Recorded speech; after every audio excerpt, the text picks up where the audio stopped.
ഞാൻ ഇന്നിവിടെ പറയാൻ പോകുന്ന കഥയുടെ പേരാണ് പൂച്ച വീണ്ടും.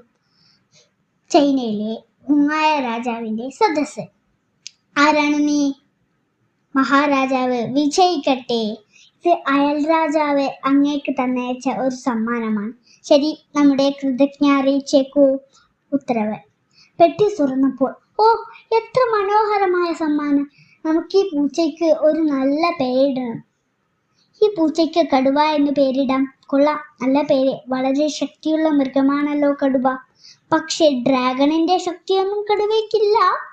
ആകാശത്തോളം തലയുയർത്തി നിൽക്കാൻ ഡ്രാഗണിനെ കഴിയും.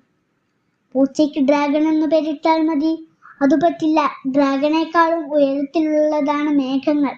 പൂച്ചയെ മേഘം എന്ന് വിളിക്കാം. പക്ഷേ മേഘത്തെ നീക്കാനുള്ള ശക്തി കാറ്റിനുണ്ട്. മഹാരാജാവിന്റെ പ്രിയ പൂച്ചയ്ക്ക് ചേർന്ന പേര് കാറ്റ് തന്നെ. എന്നാൽ കാറ്റിനെ തടഞ്ഞു നിർത്താൻ പർവ്വതത്തിന് കഴിയുമല്ലോ. പർവ്വതം പേര് മോശമില്ല. അതിനേക്കാളും നല്ലൊരു പേരാണ് എലി. എലിക്ക് പർവ്വതത്തെ തുരക്കാൻ കഴിയും. പക്ഷേ എനിക്കൊരു സംശയം.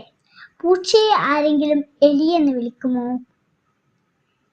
ഇപ്പറഞ്ഞവയേക്കാളും ശക്തി എലിക്കുണ്ടെങ്കിൽ എലിയെ തിന്നുന്ന പൂച്ച എലിയേക്കാളും ശക്തനാണെന്നതിൽ ഒരു സംശയവുമില്ല. എങ്കിൽ നമുക്ക് ഈ പൂച്ചയെ പൂച്ച എന്ന് തന്നെ വിളിക്കാം. ഹുങ്ങായ പ്രഭു നീണാൾ വാഴട്ടെ. അങ്ങനെ പൂച്ച വീണ്ടും പൂച്ചയായി. Thank you.